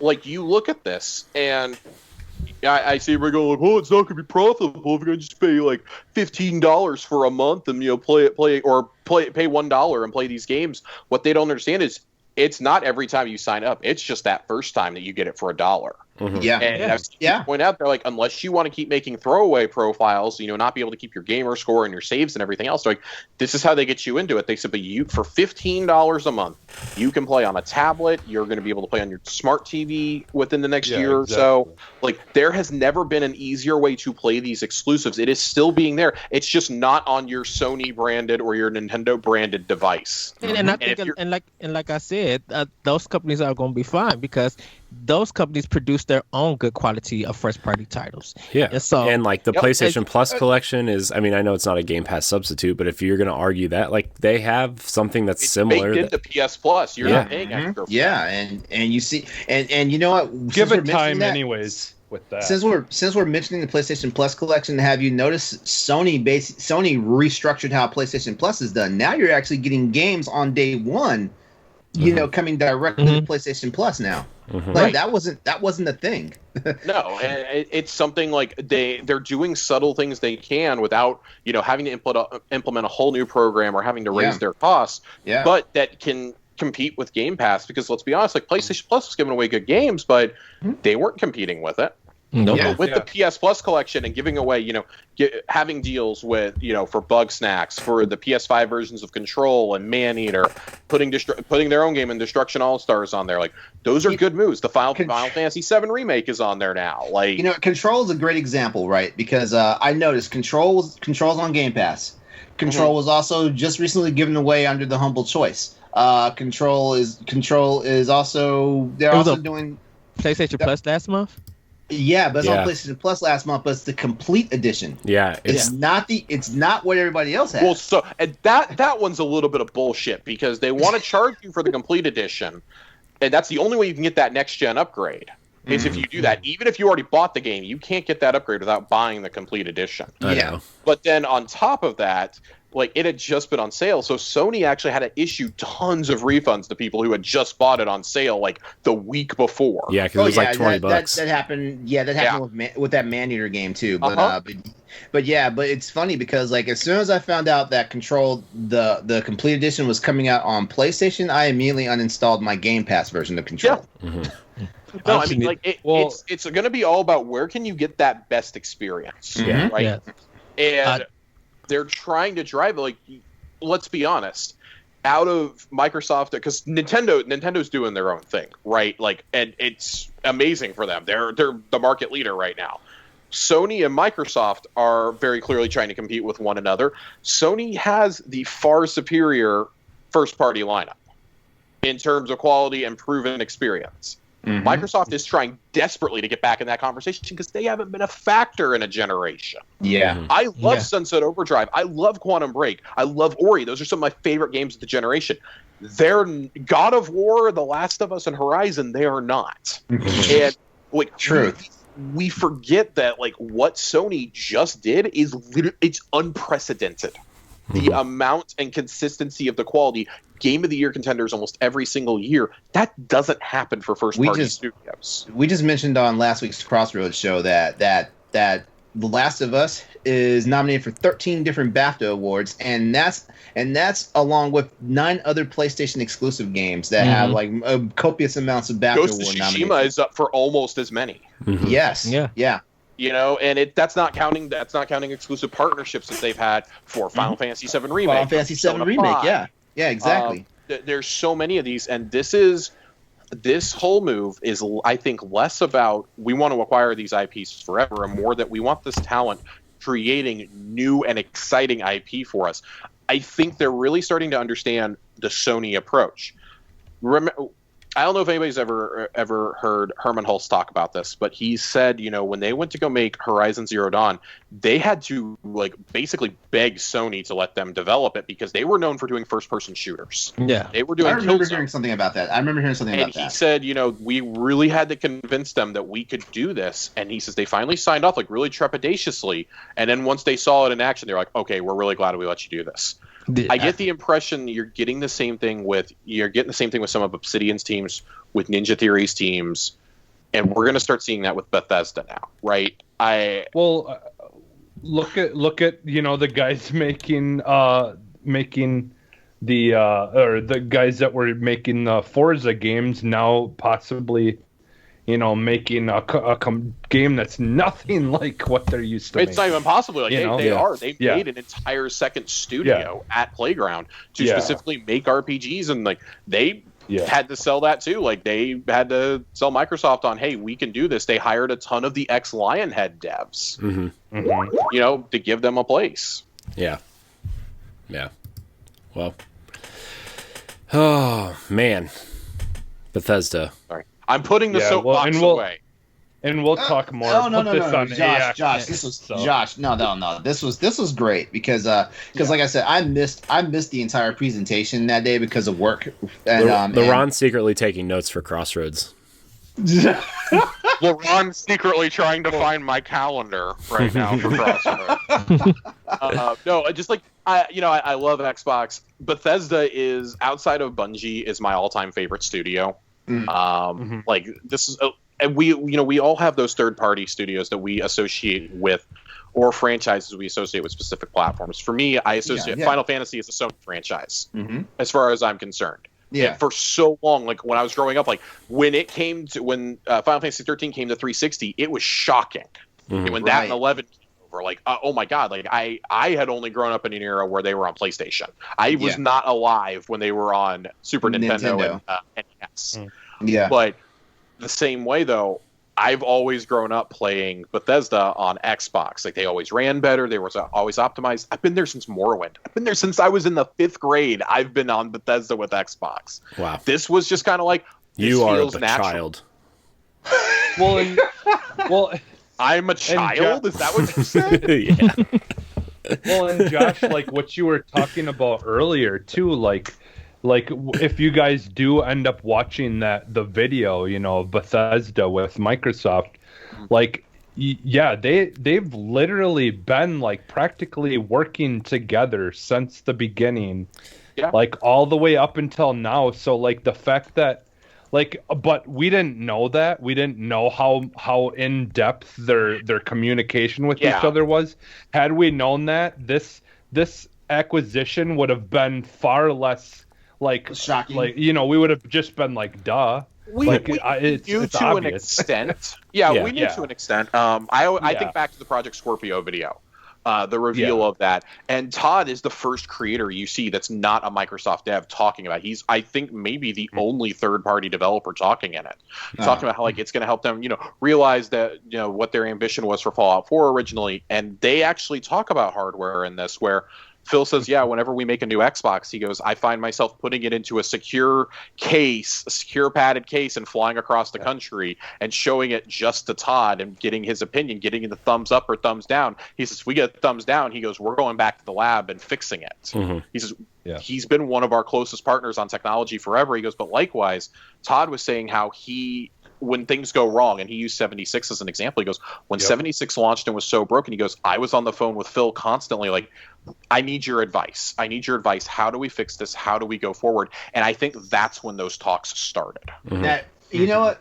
I'm glad you mentioned that because I love the transparency there, and I feel like developers and publishers should take a clue from that right there. If anything, gamers love transparency. This is the best recruitment video I've ever seen for a studio. Yes. Yes. By far. Yes. Yeah. We love transparency. We love seeing behind the scenes stuff like this, and we love knowing that the developers are actually taking us, the gamers, seriously. I love it. Yeah. And I think that really is because, what Phil Spencer, like he's been through a lot of that, and he understands both sides, the business side and the developer side as well. And I think that's, that's kind of why I've always, really thought that Phil Spencer has been doing a good job, is because he understands more than just being a business person. Yeah. Like he gets a lot more Phil than Spencer. just that. So I've always had respect for Phil Spencer. I when I found out that he was making the move to become like the Xbox the chief executive or whatever his position is, like I was like, you know what, this is probably one of the best things to happen for Microsoft's console brand, right there. Yeah. It's like Biden coming in after another geez. certain president. Like, I mean, well, but honestly, I mean, like Phil Spencer had to like do a lot of crap to get to where they are right now, and I mean, it wasn't a great place to be in. I mean, turning a company like that takes years, and I mean, we're finally seeing that ship turn. So let's get to our final topic here, unless anybody has anything else they want to say about the Bethesda stuff, because I'm sure all the shows are going to touch on it at some point this week. So it's industry shaping. It is. And I was gonna just say really quick too, like, I don't know if any of you guys like want to come on AX. I'm gonna do it earlier, I think tomorrow, Ed, if we can, do it like around the time we do this show. Okay. But just tomorrow. Okay. If anyone else wants. All right, so our last topic here is Nvidia is ending production of the Tegra X1 chip by the end of the year.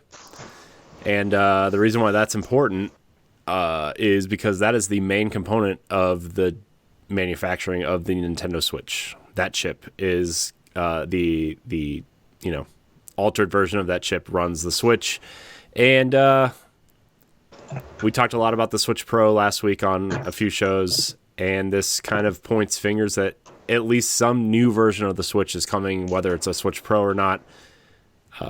Some components have to change, and therefore the Switch is going to change internally. So, thoughts on this, real quick? Anybody? I mean, I know I'm excited. Nintendo cannot delay updating their system anymore. They can't. Expand, LeRon. Basically, if Nintendo is ready for their system to be left behind in the dust, then let them rest on their laurels on this one.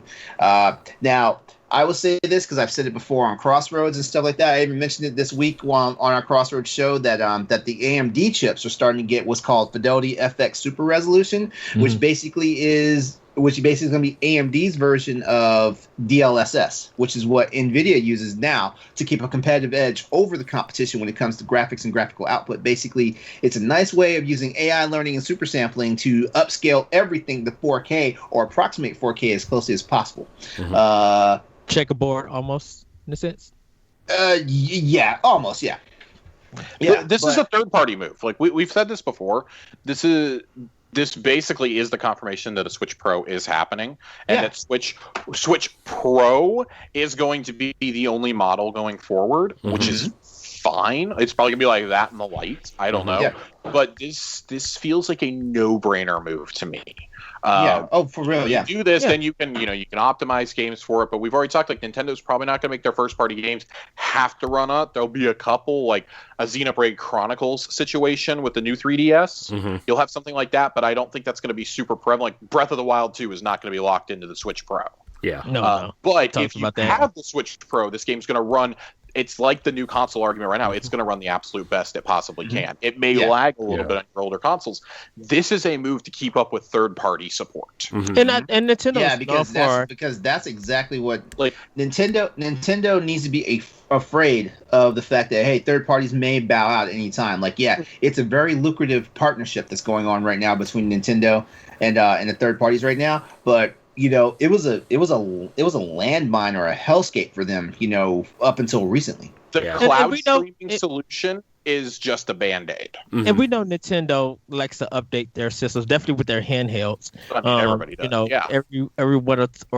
Every 2 or 3 years they'll do like a redesign or something. So seeing them doing this on Switch, like I said, probably with Unreal 5 when it comes to Switch, this is a smart move for Nintendo. And they've been talking about looking into graphics chips that's going to be more powerful. They have stated that.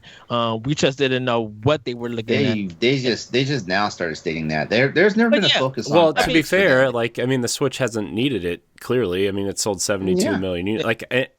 To me, I mean, have you tried to log on to the eShop lately and trying to scroll down farther than 12 squares? It's so bad. They need to fix that. Yeah. I mean, Man, I don't even know what to say about this. I think the Switch needs an overhaul regardless. I love the Switch. I love what it can do. Mhm. It's just the technology within is slowing the console down about what it could be potentially. And yeah, I know there's probably like out of the 72 million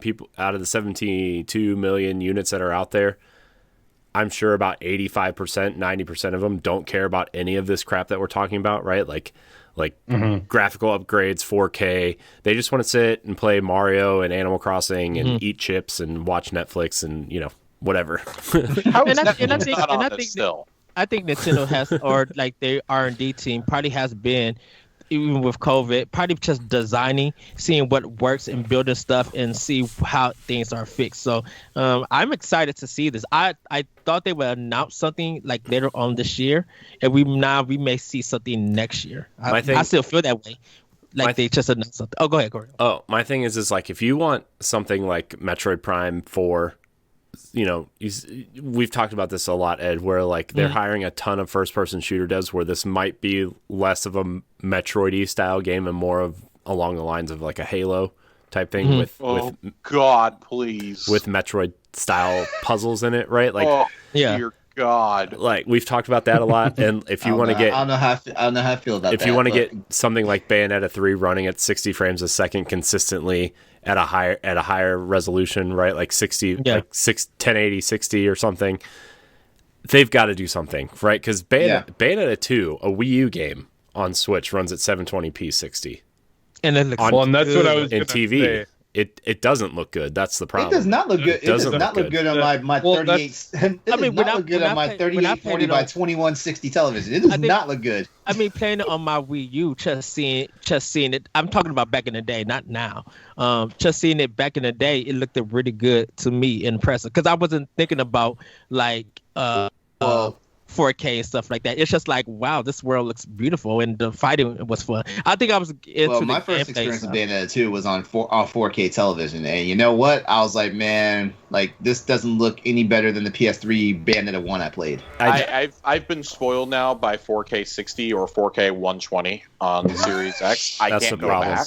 Yeah. It's a big problem. Yeah, I've been playing Destiny at 1440p or 4K 60 120. It's just and like going back to Switch, like I was running around in Breath of the Wild the other day and it sub 30. Like I love that game so much, but it would benefit from way better hardware in so many different areas. Just being 60, definitely 60, or even just being like great.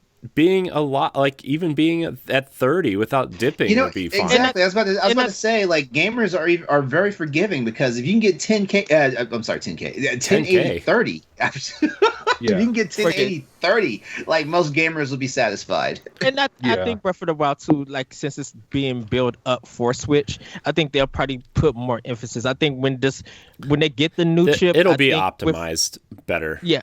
I think with Nintendo getting this new chip, we'll see what they can do. Because I know a lot of you guys say that it's going to be really benefit third party, but I want to see what Nintendo does with it because they have. Well, that's the thing. Nintendo would be Nintendo's stupid game. not to. Go ahead, Jesse. Go ahead. Nintendo, yeah, because I mean, Nintendo's games have been struggling lately. And so, like even their own first party are struggling from some of Mario the lack 3D of World, power. So some of Mario 3D World, especially when you get into these areas where there's a lot of things going on, is like it dips hard, right? Or if you get multiple characters on screen at once, like it's tough. People are having to jailbreak their Switches just to unlock the limiter for frames. Well, you know what I'd like to see with a Switch Pro? I'd like to be able to play third-party games like Control and Resident Evil 7 and things like that, and Hitman 3 natively on it, as opposed to having to stream them to it. I think streaming is a solution for those with a Switch Lite or with the current docked one. But with a Switch Pro, let me download that straight there, boost that internal memory. I think by now you got to understand 32 gigs is a fucking joke. Well, it's a fucking joke. I think it's because it was so much cartridge based that they probably didn't even think about it. I get it, but within even a year of that, you saw such a huge shift to digital, especially for anything that wasn't first party, it basically went digital. Yeah, and I think that's why they included The like only the things mini that SD I cards. buy on the Switch that are physical are first party games now, and that's because my girlfriend and I share them. Yeah. Other than Well, that, and buying the assets. Oh, sorry. No, you're good. Well, I was just gonna say, and also, I mean, with upgrade and resolution and things like that these games are gonna do, we're gonna ultimately have bigger files as well. So, like they're so they're gonna have to make up. Run on cloud servers. My dream would be that they used a technology similar to smart delivery, but we all know how Nintendo and technology mix. My thing is, I just want things to run more stable and cleaner. I want Mario Kart. If you're having a 4-player Mario Kart, to run it at 60 on all 4 screens instead of 30, right? Like we were playing Mario Kart the other day with my nephews, and they don't care. Like they're just having fun playing Mario Kart. But if you're playing Mario Kart at 60, like you'd notice that dip in 30, right? That it's a huge dip. Yeah, and I think next year if they release it, I think it'd be a good rollout. They've got to have not so much for the games. They've got to have. I think this is what they're waiting for reveals or re-reveals on certain games too for this thing, right? Like, I don't think they want a Hyrule Warriors or Smash Brothers 3DS situation again, right? No. I think we all saw from the Splatoon 3 trailer that there's clearly more powerful hardware coming. Because there's no way in hell that game was running on a base Switch. There's no way. It was very artistic. The guys at listen, the team at Nintendo are wizards, but there is no fucking way. I think Breath of the Wild is one of the most beautiful games I've ever played. I think it's a marvel of design and ingenuity. But the fact that game looked as good as it did on the Wii U and the Switch, I'm sorry, you're not pulling that off with Splatoon. It was very clearly on a 4K dock. Yeah, and that's why I say like building stuff up from the bottom. That's definitely for this. And that's the other thing too. Got a Pikachu plugged into the back. That's something I want to touch on though, like a question that I have. Like, what if the Switch Pro, like in like the Switch, the handheld part itself, has the better screen, bigger screen, all the updated things, but what if they essentially the dock, like later down the line, you'd be able to just update your dock and be able to play your old Switch in it at the higher resolution, like play games at a higher resolution, but when you take it out handheld, you're just going to go back to the old Switch's power. I think that's what they're going to do. They would do that. Well, I think the dock is going to have processing power in it at this point, right? Yeah. If the screen's going to be 720p, granted OLED screen, whatever. But if you're going to have 4K, checkerboarded or native 4K, that dock's got to have some sort of processing power in it at this point. Yeah. Well, and because, like with Nintendo, I mean, the main thing with them wanting to be more affordable, like that would essentially not leave everyone who's already bought a Switch out.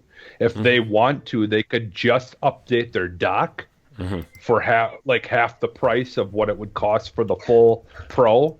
And then that way, not just completely alienate everyone. Well, I'm gonna see you guys later. We'll probably discuss this on Power Block. You guys can find me on Twitter at @RetroCode, and I'll leave it at there. You guys have a great day, and I'll talk to you later. Bye, Ed. Have fun at work. All right. Bye, Ed. Have a good day. So yeah, that I just think that whether they do that or not, I don't know, but I think that would just be a really pro-consumer move, like if they did that. Allowed, and just didn't completely make people have to go out and spend another whole $400 or whatever it's going to cost. Yeah, how much do we? How much consumer move? How much do we think this? How much do we think this thing is going to cost? By the way, I probably $350. I'm going. Yeah, I'm going. Yeah, I was thinking $350. It's not going to be much $349. over the regular. Because here's the in fact, I could even see it coming out at $300 and then just discounting what the current Switch with the dock is.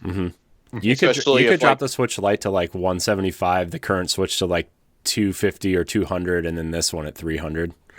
That's so I would expect.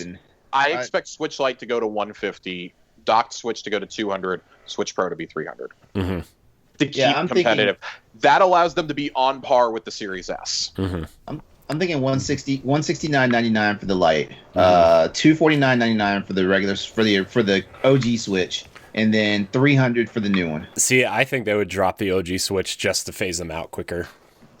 To like Yeah, 200. that too, because we already know they're not developing, they're not releasing, they don't make docks anymore for the original Switch. Mm-hmm. So the only way to get a dock is to buy an actual Switch. Yeah. Right. So I think that's probably going to be a big component of it. And I think they're going to want to clear that. Because the rumor we heard about the Switch Pro was that they are gearing up for a release in like mid to late September. Mm-hmm. And if you do that, the Switch Pro will definitely be supply constrained through the holidays. Mm-hmm. But you can clearance out the regular Switches and you still have the Switch Lite to sell. That's my other question though. Like if they're done making the chip for the regular Switch, is there a different chip in the Switch Lite? I genuinely don't know. Unless they pull all the, I mean, not that this is how manufacturing works, but like maybe they pull like when the Switch Pro comes out, they pull the normal Switch and use those chips for the Switch Lite, or maybe they just find an alternative solution.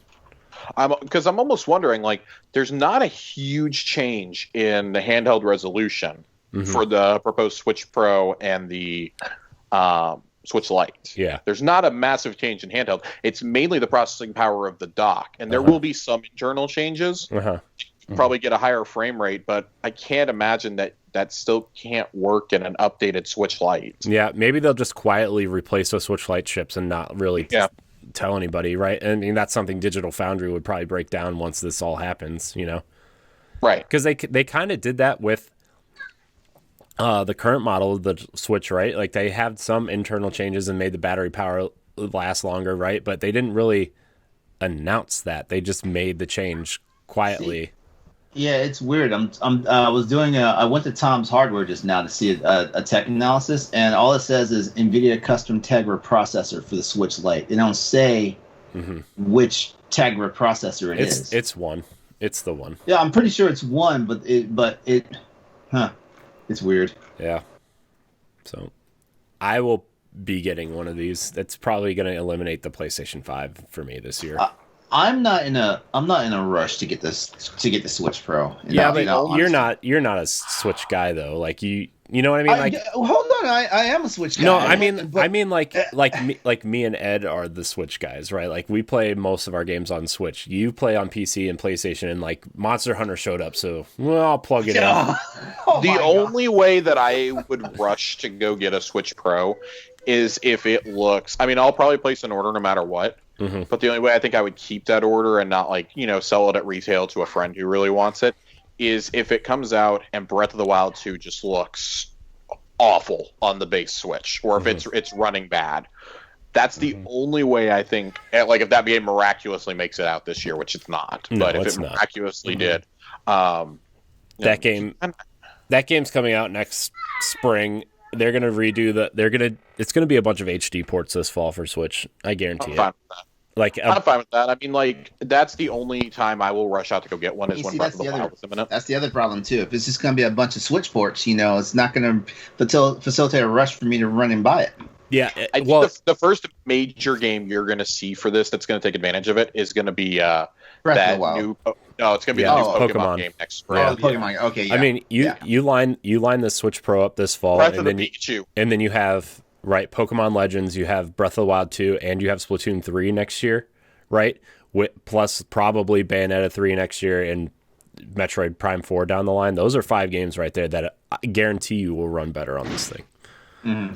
Yeah, I'll definitely get it once Breath of the Wild 2 is out, because that's ultimately, to be honest, that's the main reason why I got a Switch in the first place, was for the first Breath of the Wild. So I'll get that. Yeah, I'll get that new one for the next one. Speaking of, I wonder how much the Wii U version of Breath of the Wild 2 or Breath of the Wild is going on Amazon or on eBay right now. $10. Seriously? That sucks. I'm guessing. Because I have it sealed. Yeah, it's probably like 150 or something ridiculous. Because usually those games games like that will usually end up going up in price quite a bit.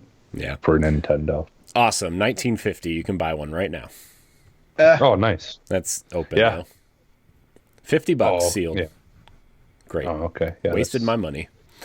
That's cheaper. Yeah, that's cheaper than what it costs to buy it Yeah. in the first place. So yeah, that's our Switch Pro minute, 10 minutes, whatever. I don't know, man. I didn't play my Switch really a lot last year at all. I wasn't interested in Paper Mario or Animal Crossing or I mean, even Hyrule Warriors was like, okay, this is fine. Like, it's another Zelda story that I'll play through, but it's not Breath of the Wild, let's be honest. Yeah. But Which this year, I've gone back within the last month and played some Breath of the Wild. Like, Yeah. honestly, anymore, that's really the only game that brings me back or makes me want to go back to play it. Well, that, and I mean, a lot of times my kids it gets so much use from my kids. It's never in the dock. Yeah. So it's not like it's not getting use. Yeah. You know, like I'm glad they're using it.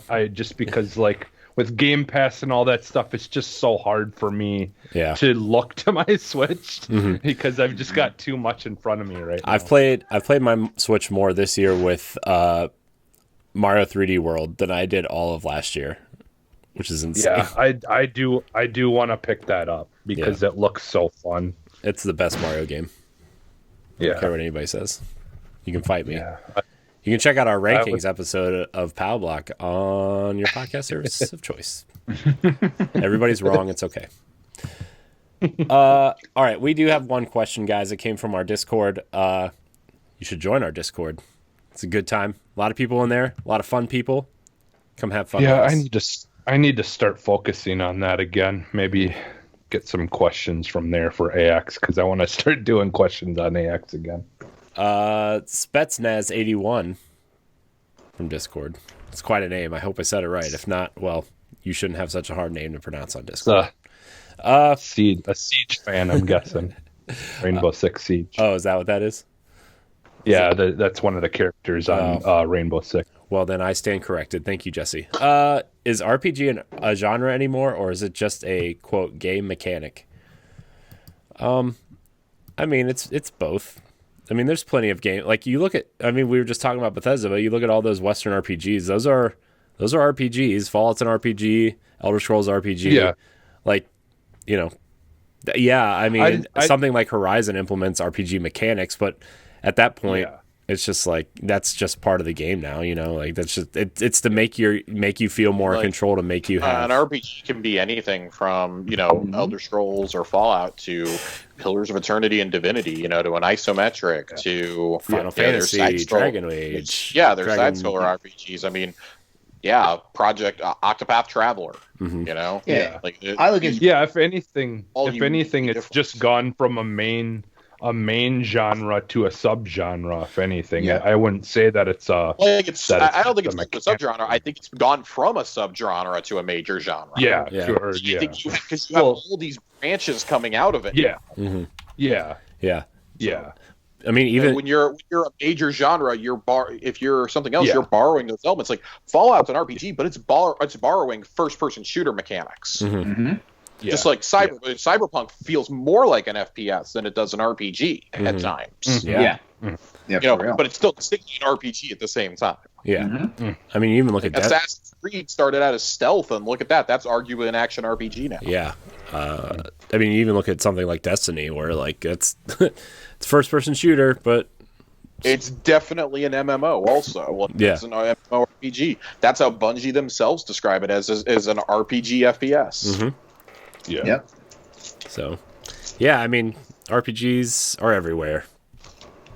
They're everywhere. Yeah. And the vast majority of them are on Xbox Game Pass. Hashtag not an ad. Hashtag Xbox, please sponsor this show. Bill Spencer, please hire me. Please. For free. I'll work for free. I'll work for food and housing. I'll pay you. Does anybody have anything else they want to talk about before we get out of here? I think we covered our bases here. Yeah, I think. No, I'm real curious to see how this deal shakes out, how it shakes up the industry. I've already downloaded a ton of Bethesda games that I have to. never purchased and I've wanted to try, but I'm not gonna waste my money on something that I'm looking right now. I have Doom 3, Fallout 76, Skyrim, Fallout New Vegas, and Morrowind all installed right now. I can barely tonight. I can barely get to the games I have right now, but I did get Wolfenstein: The New Order. I love it. I love the new Wolfenstein games. Corey and I talked about this on our reactions. We have a shared love for Return to Castle Wolfenstein on the original Xbox. That is like my dream announcement, is that they'll come out at E3 and announce that it's coming to backwards compatibility. I still own the disc. I'm going to put it on my shelf back there because I love that game so much. This is in response to last generation, and even at the beginning of this one, we just see Sony making these megaton third-party deals. I mean, like, look at the long-running relationship they have with Square. They have Final Fantasy VII Remake. They have Final Fantasy XIV is console exclusive on there. Like, they flat out said, we're probably never bringing it to Xbox. Final Fantasy 16 is at least a year one exclusive. Final Fantasy 16, it may be a full-on exclusive. Project Athia, it's an arms race at this point, and you're seeing companies double down in areas they're known for. Microsoft has always been associated with first-person shooters, multiplayer games, exactly, certain RPGs. They got away from that with the Xbox One. Go back to what you're good at. Double down on it. Then you let your other teams dabble in it. Like, they got Double Fine. Double Fine does platformers traditionally. Okay, they've got the demented mind of Tim Schafer.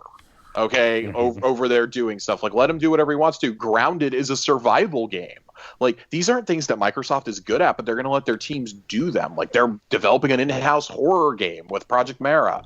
Like, do those, and you make deals for your other things. Like, I'm fine if you don't have a studio that's working on a third-person action game, because I'm going to go play all those in the Sony franchises I can't live without. I'm going to go play those. I'm going to go there for my third-person story-driven games and my platformers, but I'm going to get those. People keep saying, like, oh, we need these single-player story experiences. They're coming. They're just going to be like 80 hours long. They're going to be RPGs. They're going to be FPSs. Like, Doom tells a great story. Wolfenstein tells great stories. Those are shooters. You can have those. If Halo gets back to what it was, it will be. Gears 4 and 5 forms a great duo along with Hivebusters. Like, you don't have to be, we're so fixed in the mindset of it has to be a Naughty Dog style game in order for us to say it's story driven single player. No, single player story driven means so much more than that. It's such a broader term. It's just, we focus on what's most critically acclaimed at the time, right? And when we think Western RPG, all anybody really thought about for the last several years was a ton of mistakes, a ton of canceled games, and the genius of The Witcher 3. Yep. So you're bringing that around full circle with a team that knows and understands this, and the possibilities are limitless. Just don't be afraid to delay things, polish your shit, and learn how to market a video game that's not Halo. I beg you, please. I beg you. I can't handle another Sunset over Quantum Break. So going back to the Bethesda stuff real quick, you think they're gonna have Pete Hines start helping with marketing the other stuff for Xbox instead of Bethesda? I will almost guarantee you that Pete Hines is going to be going. He is the best. I feel like he's the best marketer in the business right now. Like, and that's somebody who doesn't really even care about Bethesda stuff. But every time he talks about something or shows something off or comes out on stage at E3, like, he is the best at what he does, I feel like. And like, I feel like he's the hidden gem that out of all of this that Microsoft has gotten. Like, no offense to Aaron Greenberg or like Sarah Bond or anything, but like, he is like the guy. Sarah's quietly become their secret weapon, I think, too. Yeah, I mean, she does a great job with like partnership stuff, but I'm saying, like, well, then that's what she's head of, is that in Game Pass, and like, oh my god, like, that's a resounding success on your resume. I said this on Twitter though. I think not enough attention was being given to how Pete Hines hosting that roundtable. Like, they let him host it. Phil did not host it.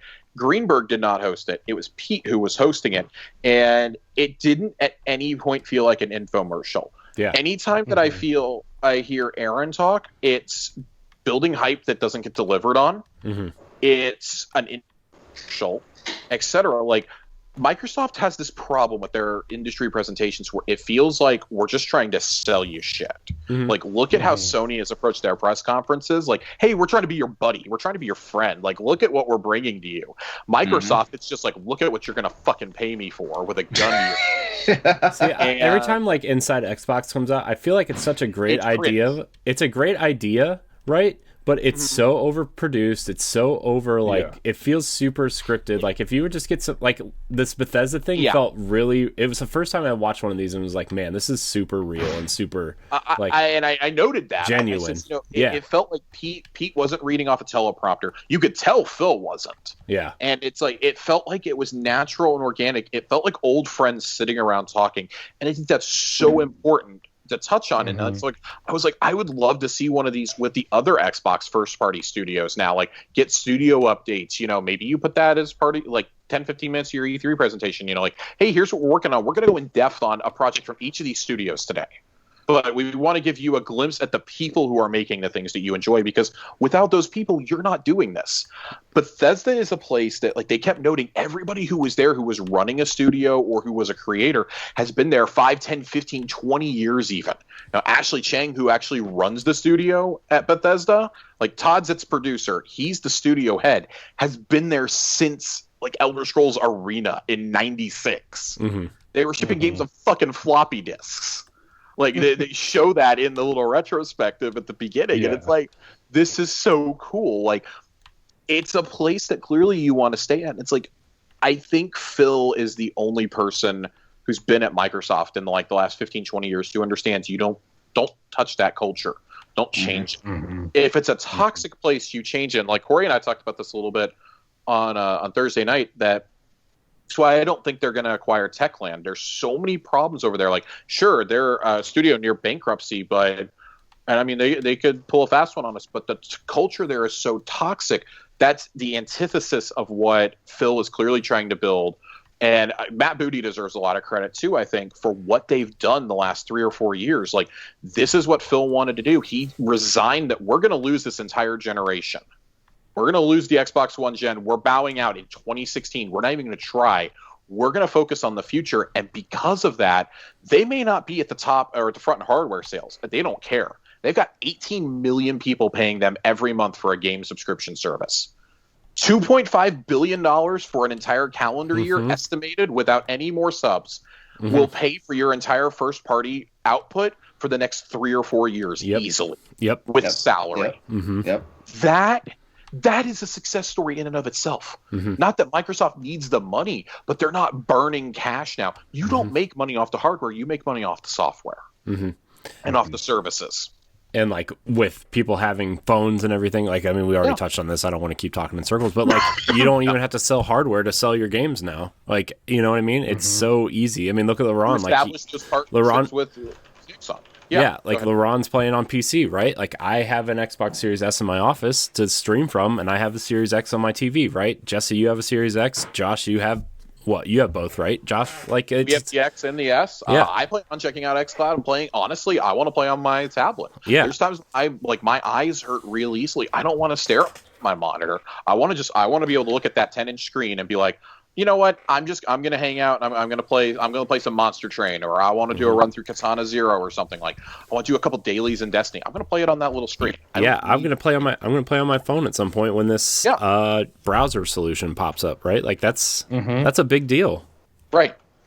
And I think there's still a lot to come yet that we're gonna see from that service alone. Like, like one of the things that I noticed, like, that's the difference between playing a game that's natively created for the Switch versus playing a game on xCloud is the vision, or what's the where you can change the site of view or whatever it's called.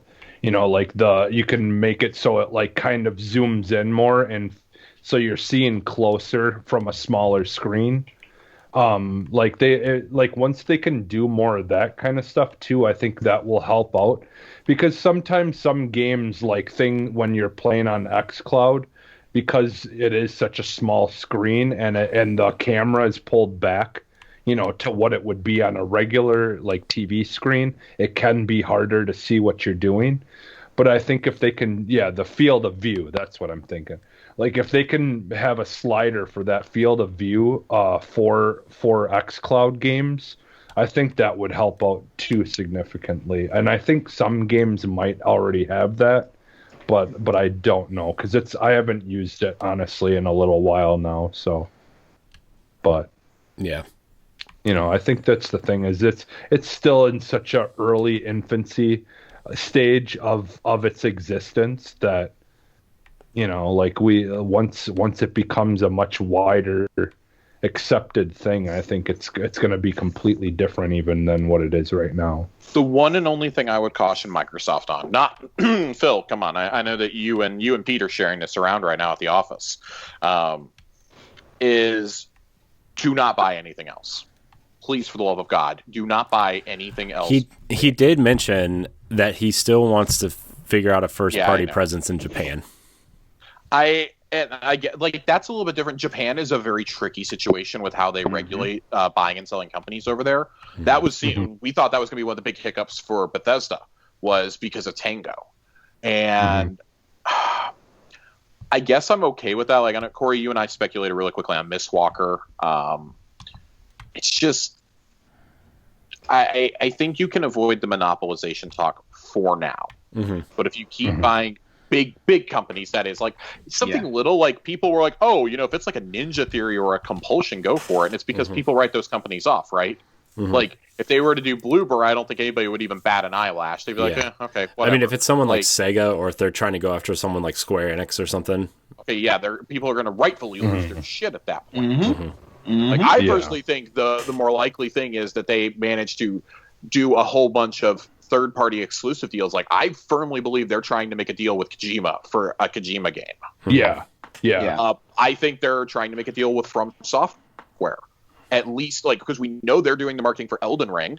Like what you don't have to get an exclusive out of that. Like what if your deal is we're going to bring the Dark Souls trilogy and Sekiro to Game Pass to celebrate and to build up to Elden Ring coming out. So you're playing all the From Software backlog that we can legally give you. Or if they had like a timed exclusive on like enhancements for next gen for some certain games too. Right. And like if you do things like that, like I don't think that that's a huge deal. Like I think that's the more likely avenue.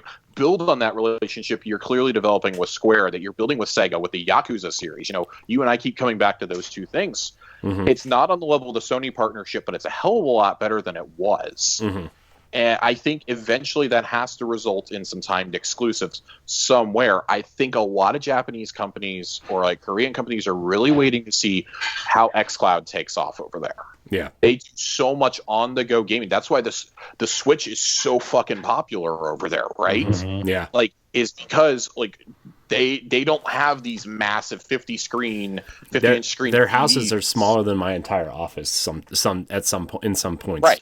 Because like it's just their country has just as many people as the United States, and is about a thousandth of the size.